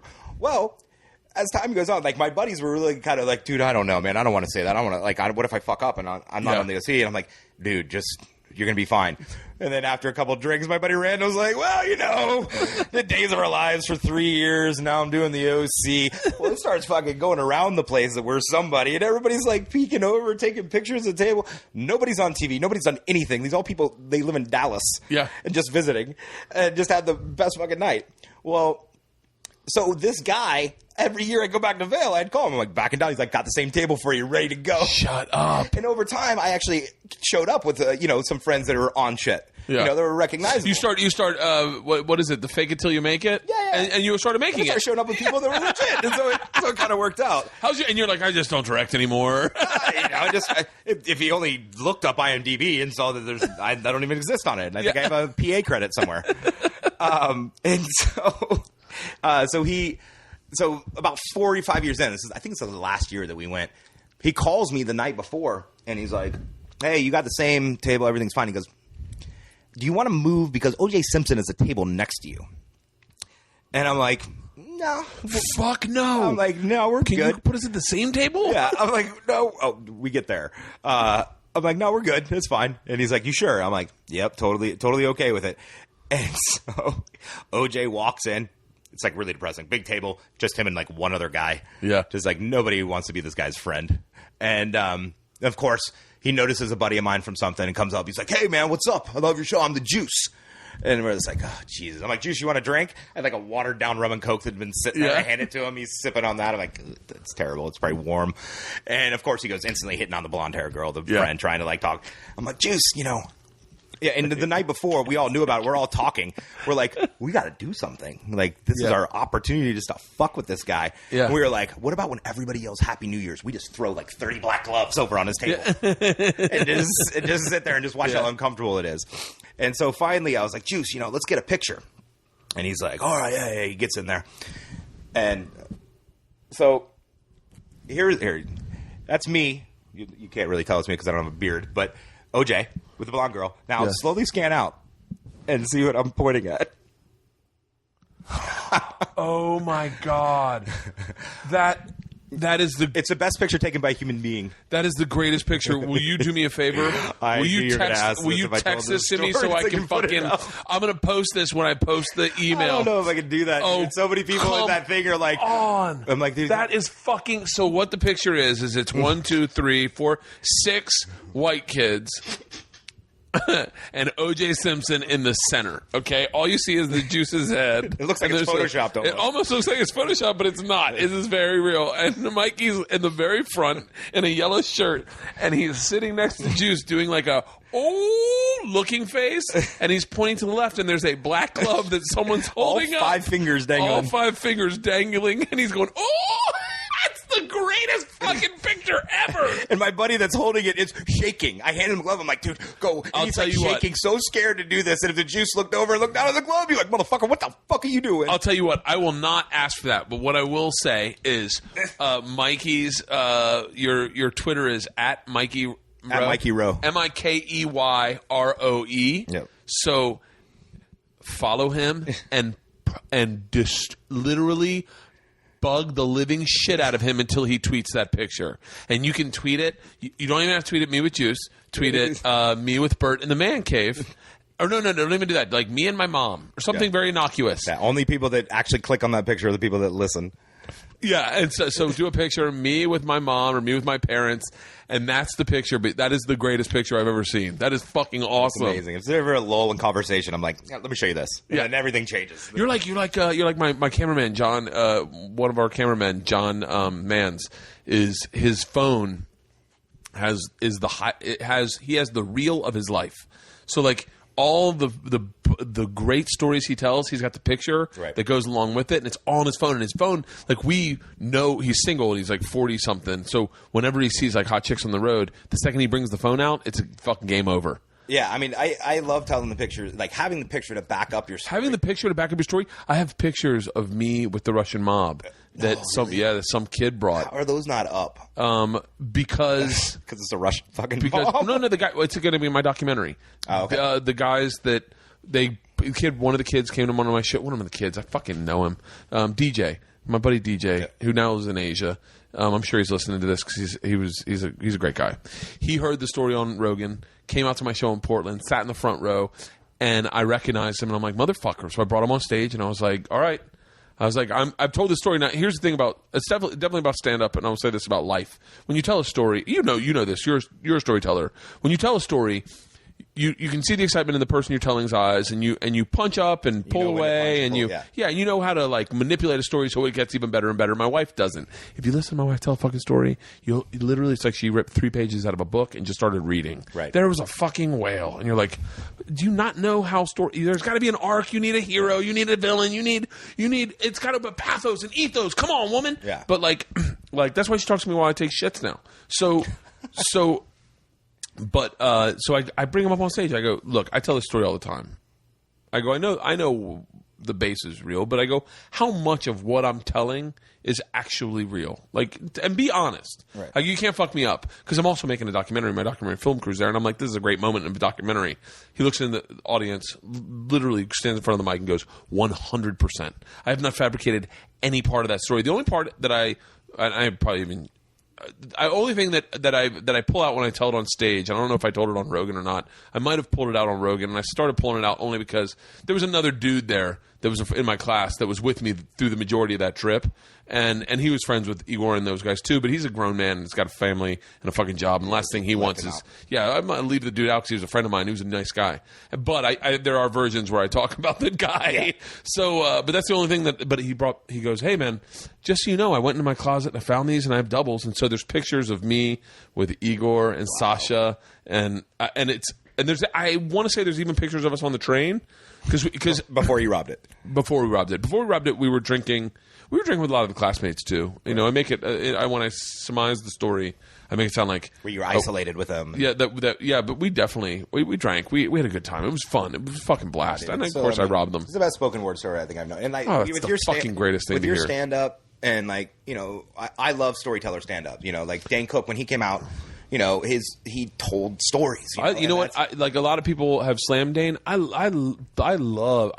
always been a fan of what he does. You were in LA when he was blowing up, though, right? I saw him way before he was right before he was Harmful Swallowed or whatever his album came out. Right before I saw him, and I'm like, this guy's. No, were you in LA when Dublin's was big? Yeah. Monday nights. Fuck, man. Dublin's was like the coolest fucking spot. We used to go there all the time. I feel like we should have partied together. One night, me and my buddy Eddie got into a fight with Devin Soa. Do you know who that is? He used to little young actor kid. Yeah, now he's a grown man who's a little young actor. Yeah. He's a little actor. He just looks. He's a young looking. Yeah. Devin Sawa. Sawa. Yeah. We got into a fight with him, and fucking. I really wish I could. I should have Eddie on the podcast. I would love to introduce you to Eddie. You and Eddie can get in a lot of trouble. He was so good at that. It's young guy fun. Like now we're at an age where obviously we can appreciate those roll the dice, try to get into a club, try to get into the Playboy Mansion. You can appreciate a young kid doing it too. Yeah, I had nothing to lose back then. Yeah, now you're now an adult. if I get busted sneaking into the Playboy Mansion, I'm like, Travel Channel host found underneath a bus. Yeah. Sorry. Now it's like now I definitely go no. Like if someone goes, "Hey man, I think I can get us in," I'm like, "No thanks." I'm either get in the right way or I don't get in. I'm not. I don't play that game anymore. But there's something there, the passion of a young man trying to get laid or trying to have the best story he could have in life. It was such a rush. Yeah, Eddie was that guy, and he was so much fucking fun. He would get you into a set of circumstances where you couldn't figure out how the fuck to get out. I'll tell the story only because it's such a great fucking story. And I hate telling it because I can't tell it because it's going to be in my book. And I want to have one story. Eddie? It's me and Eddie. I'd wait for him to tell the story. He's never going to be in fucking L.A. I thought you were going to put him on here. Yeah, he's never going to be in fucking L.A. Where does he live? He lives in... I don't even know. Eddie's one of those guys that's got like...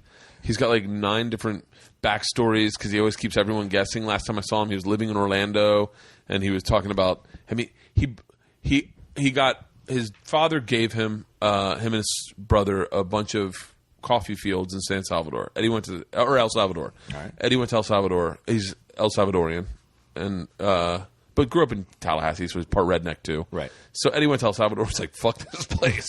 First day, right? Sells his coffee fields. They're attached to his brothers.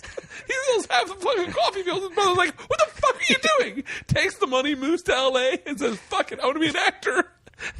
Does one open mic at the fucking Laugh Factory, and all he doesn't prepare any material. He prepares like 100 headshots with resumes and as he goes on stage, he trips and throws them in the air. They go all over the crowd. He goes, "Those are my resumes. Spread them around. Thank you." And walks off That was stage. his only bit? That's his only bit. That's genius. Yeah. He created so. This is one. I could talk about Eddie forever. He's one of those guys that just he's used to. I had a joke that I couldn't work out on stage. I couldn't figure out how it worked. The joke was, I like to hit on girl. There was like a 3-part joke about hitting on girls. One was when a girl says no and you hit on her. What I like to do is I like to take out a lollipop, and when she's not looking, throw it in her hair. And then the other one was I like to pretend to like do this. I don't know how to describe this, but I used to like what's really fun to do is when you're on a date and the girl's not looking. When she's turned away, do this over her beer. Yeah. Like you're putting a roofie in her beer. Like you just kind of rub your thumb and forefinger together right above her drink like you're putting something in her drink. I told her on stage. I never got to laugh because I couldn't really vocalize. I couldn't explain what I wanted out of that joke. But Eddie thought it was genius. He goes, "It's so fucking funny." He goes, "That's Bert. That is so great." And I go, "Yeah, I can't get it to work." He goes, "Oh, it's not meant for stage. It's just meant for me and you." I go, "What?" And he goes, "Let's see how many people we can do that to tonight." So for the night, it was like a fucking charge. It was an inside joke you'd do where we'd be talking to someone and he'd go, "Oh my God, who is that?" And she'd look away and Eddie would go, "Bert." And he'd do it. And it would be like, she'd come back and it was like we were having so much fun doing it. And then he did it to Anthony Clark, the guy from Yes Dear, at the Improv. And we're all sitting around and Anthony Clark's talking to us and he has a martini glass in his hand. And Nick Swardson's me, Anthony Clark, and Nick Swartzen and Eddie, and someone says something, and Anthony looks away for a long time, and Eddie does a sprinkle of something in his drink, and Nick sees it, and Nick knows nothing in his hand. Nick starts laughing. I start laughing, and someone goes, "He just roofied Anthony Clark!" And Eddie's like, "No, no, no, no, no, no!" And so we have to explain to Anthony, it's a joke. It's an inside joke. We don't, like we're doing that to each other. Anthony Clark falls in love with it. He thinks it's fucking hilarious. And for like a solid 6-month period, you could not go to the Improv without someone pretending to sprinkle something in your drink. And it was Eddie. It was the way he saw it, and he would just take it to the next level. Right. I'm making him sound probably cooler than he is, but yeah, he's one of the most fascinating fucking people I've ever met in my entire life. But I got to get you two to party together. Now, what's I wonder how long we've been doing a podcast. I don't want to keep you up, but I also have to go to this fucking party. I'm not in any rush, but whatever. What's the record? Jesus Christ, not bad. I did one. I try to keep them around like an hour 30 because I know when I listen to a podcast, an hour-long podcast, I'm like, come on, man, you could. I listen to Kevin Pollak's a lot. Do you listen to any podcast really? Kevin Pollak's I listen to. He always. I got started on it because I'm a huge Lost fan, and the first one I listened to was obsessed with Lost. Was with Damon Lindelof. Who's that? The writer creator. Wait, what did he talk about? Oh, bro, the story on how Lost got made is absolutely insane. What's his name? Lloyd Braun was the head of ABC. What was Lost on? NBC, ABC? ABC. Head of ABC, and he wanted Survivor was going on the reality show, and he just had an idea of I want a show, plane crash on an island. I wanted Survivor as a scripted thing. Go. I want to make this. And there was a script that was passed around, and Lindelof was writing at the time for Crossing Jordan. He was writing for Crossing Jordan. Loved J.J. Abrams, who was created Alias, and always wanted to be working with him somehow. And finally, a girl was like, "Look, I think I can get you a meeting with J.J. He needs someone to kind of figure out the script that they want to do. That's probably never going to get made, but at least you get the meeting." And he goes into this whole thing. He meets J.J. J.J. tells him the idea. He prepares. This is the way I would do it. Make it interesting. And J.J.'s like, "I like it." And he's like, "Let's go." And like the next day he met with JJ again, and finally they turned the script in, and they're like, cool. He said from 11 weeks of them saying go, they had shot, finished, cut, mastered, locked. They shot basically a 2-hour movie because for the pilot. Yeah. He literally, with pre-production, everything from them saying we like the script, they did it all in 3 weeks in Hawaii, where they shipped over a giant plane that they disassembled from the airport graveyard out in the desert. shipped that thing over. It's crazy, the story. Really? Yeah, you got to listen to him tell it on just how quickly and how it was all done. He was 30 years old and was a showrunner, thinking that someone else was going to be involved with it. And JJ was too busy, he wasn't there, and he's running the show on an island in Hawaii. And I loved that fucking show. It's the best.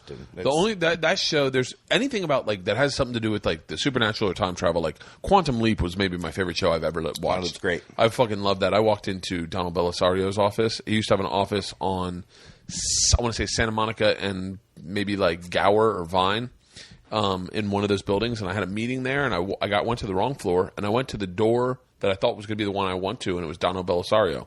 And I was like, oh my God. But I'm already walked in, and she goes, can I help you? And I go, is Donald Belisario here? She goes, he is. I go, can I talk to him? And she goes, do you have a meeting? I was like, no, I'm actually here for an audition. But I walked into the wrong room. I just wanted to tell him how much I absolutely loved Quantum Leap. And she goes, well, I will express that to him. I go, I can't just tell him real quick? She goes, no, I'm sorry, you can't. And I was like, will you please tell him that my name's Bert Kreischer and I just loved Quantum Leap? She goes, I'll make sure that's said. And when you move here, you move from Florida, right? Yeah. Yeah, when you move here, I moved from Texas. You don't feel that there's anything wrong with that. Like, why wouldn't you just come out and say hello? And, like, you should be gracious that I'm coming here to thank you. You're so naive when you come out here, and everything seems okay. Yeah. You know, when I first moved here, there was this sushi place that just opened right across. And, like, I'm from Texas, and I'm like, I'm going to start eating sushi. This is going to be my place. I walk into this place. I sit at the bar. And Hiro, who was the sushi chef, starts talking with me, and I'm telling him I don't really know anything about sushi. He's making me all this stuff. Great time, good food, obviously over order. And, you'd seen in movies and shit, and you walk into sushi restaurants, and they're like, arigato, and you're like, arigato. I felt so cool. When that happened, I walked in, I'm like, this is real. I used to have a joke about that, by the way, that every time they walked in, they'd say something, I'm sure they're like, fat asshole, and they're like, fat asshole. Yeah, you don't know what you're saying, you're yelling it back. So, dinner ends, I pay, and I had all this extra food, and still talking to the guy, and then I get up, and I'm walking out, and as I'm walking out, he has very broken English, and he yells, Tahoe, sir, and I put my fist up like Freddie Mercury walking off the stage, and I'm like, Tahoe, sir, and walk out. And then he goes running after me with a plastic bag of my food and said, take out, sir. Take out. Tahoe, sir. I That's felt like right, such an Tahoe, asshole. There's this guy sitting with a girl, and he looks up at me. He was like, nice. Yeah. Well played, nice. Captain. I mean, I felt so. Never went back again. I was so embarrassed. I remember I had a lot of like, I felt I could, I still had them. Where I felt like you could just interact with the celebrity because he was there, and you're like, yeah, like that was how we almost got in the fight with that guy Devin Sawa. He was dating Topanga Topanga from Boy Meets World. Yeah, Which they're Topanga. remaking with them. What? With Topanga, the real Topanga.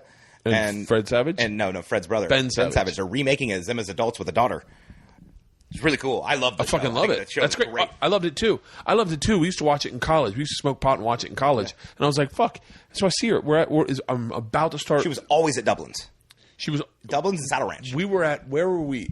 I don't even know if this is still a place. It's on Miyagi's, Melrose or Beverly, just past La Cienega. It's probably on Beverly. It's definitely on Beverly. Just past La Cienega, past. Fuck, I bet I could find it on my map. A club? It was God, it's probably closed. Jesus Christ, this is probably 15 years ago. You have 6 months on a place in LA these days, and then they just they tear it down inside, redo it, rename it, and then all of a sudden it's amazing for 2 months. It was. So anyway, I'm with Eddie. I'm with this guy. Fuck, wish I could remember his name. He was a really cool dude, and he now is making movies. And he's very successful, and I'm sure I'm going to fucking not get a part in a movie because I can't remember his name. My wife knows him. He also lived in the building that my wife used to manage. But he was the bad guy. Jesus Christ, I'm being horrible at explaining this. He was the. Do you remember DJ Squalls? Yeah. He had that movie where he was in high school right after. It was like the new guy. Yeah, the new guy. He was the bad guy in the new guy. Ross Patterson. Are you fucking kidding me? I know everything, dude. Are you fucking kidding me? My movie knowledge. Are you fucking kidding me? My movie knowledge is unbelievable. Ross. It's Ross. Yeah. It's fucking Ross. He's married now. Yeah, I know Ross Patterson, too. Really? Yeah. Okay, so it's me, Him Ross. and a guy named... Do you know Clayne Crawford? Joey Crawford? Is that one of Ross's best friends? Yeah. Real Southern Alabama kid. Yep. Like, yo, motherfucker, what are you doing out here? So it's me, the two of them. It's Jesus Christ, I can't believe that you know this. Yeah. Me, the two of them, and Eddie. Ross was dating Eddie and my roommate at the time, Monica, and she was also Monica Barquette. Do you know her? Yeah, Monica Barquette. She was an agent. God damn it. Yeah. So we crossed paths for sure. Holy shit. Yeah. I know That's Monica. crazy. So me, Eddie, Ross, and what's his name all go out. We all go out to party, and we go to this place. I almost found it on the it doesn't matter. The name of the place doesn't matter. So we go to this place. We're sitting there, and I'm about to start. I'm starting shooting my first TV show the next day. It's Sunday night. I'm shooting Monday morning, and we're sitting having drinks, and I had a bracelet on that broke, and all the beads had fallen on the table, and we were taking the beads trying to throw in each other's beers. We were just fucking around. So I go and I get up to the bathroom and I see Topanga. So I stop and I'm like, hey, but I'm so new to Hollywood. I don't know. You can't just go, hey, you're Topanga. And also, you think you know them. Like, Right. The original, and I had done this to Reese Witherspoon like 2 weeks before, is I had seen her writing in her diary, and I just thought I knew her. Where and did you go to school? Yeah. Did you go to Arizona State? And I was like, I know you, Florida State? And she was like, no. She was writing in her diary. And I was in her fucking diary. She's married with kids at the time. And I'm like, what are you writing? And she was like, it's none of your business. And I was like, easy. I was like, fucking bitch. And then I went and pissing. I'm like, oh, that's Reese Witherspoon. So I see her and I go, Topanga. And she goes, that's not my name. And I go, but you're Topanga.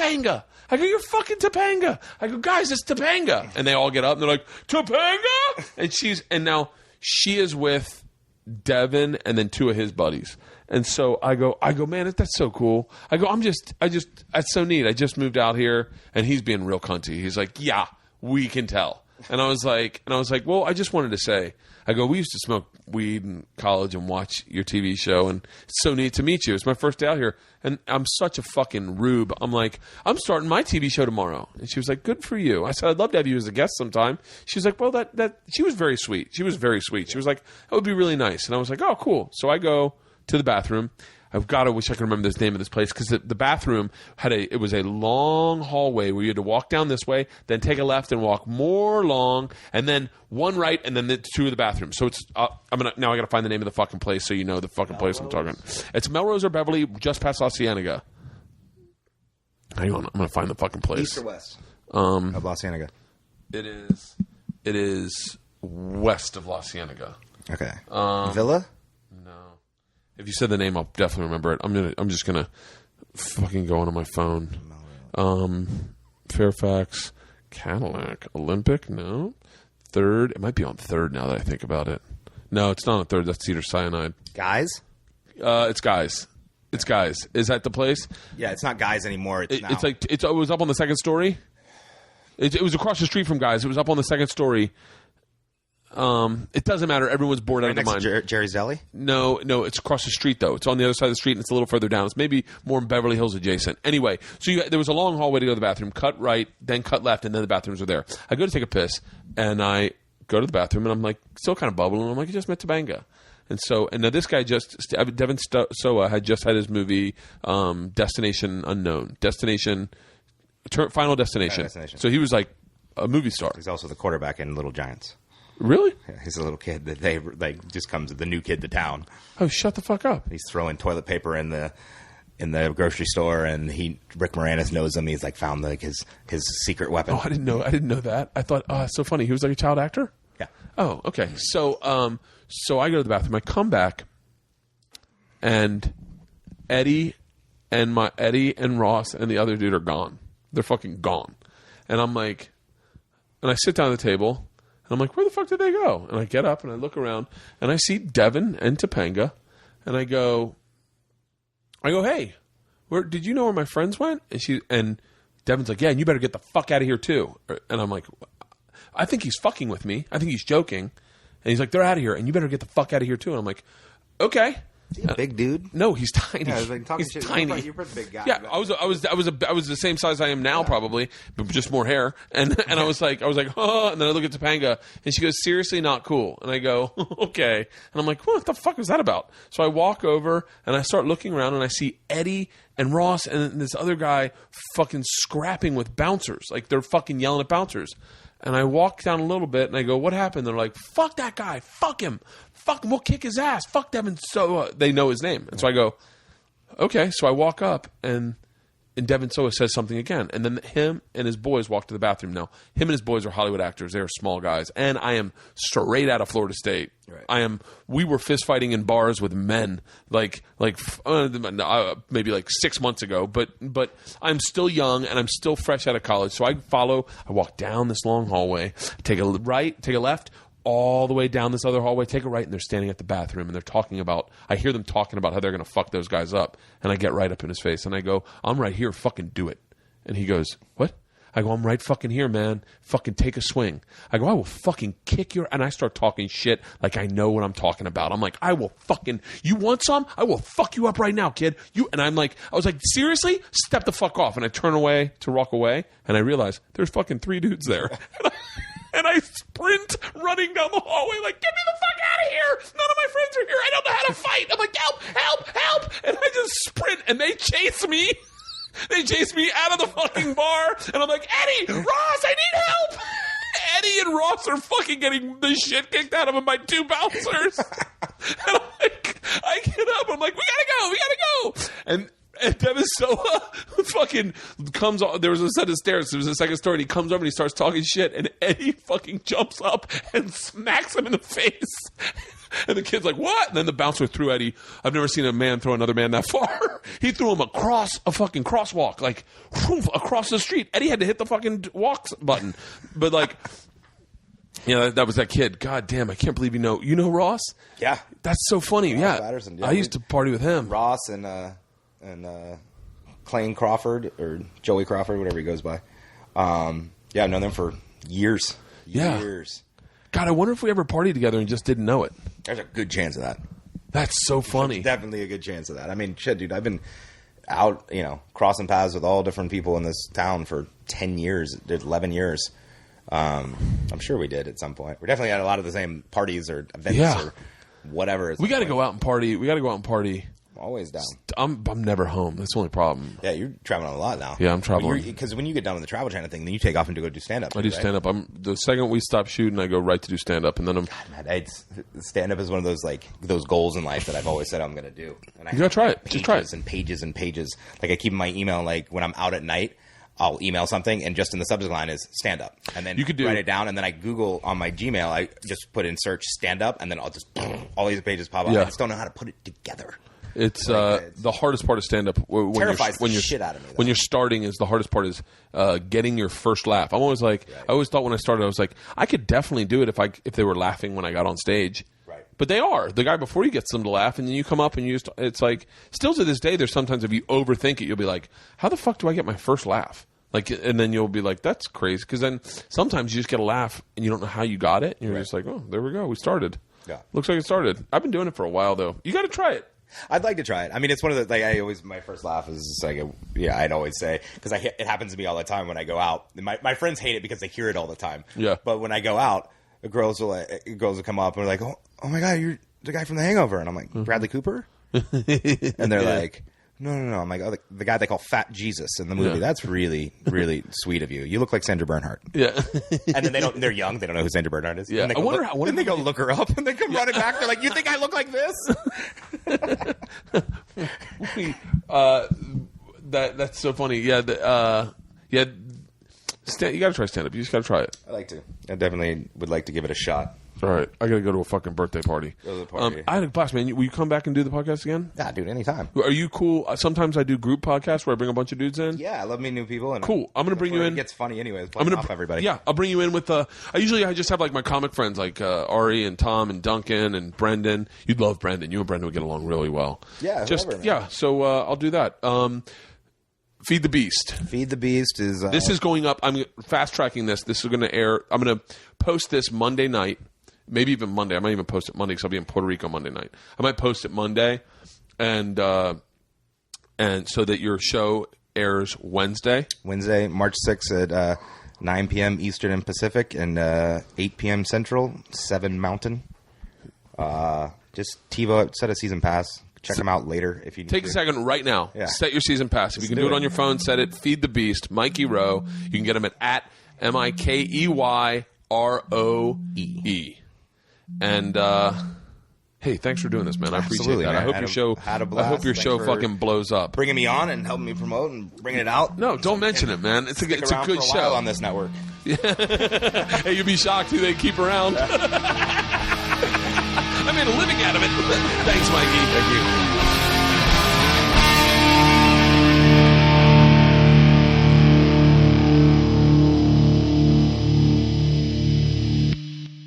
This episode was brought to you by The Machine.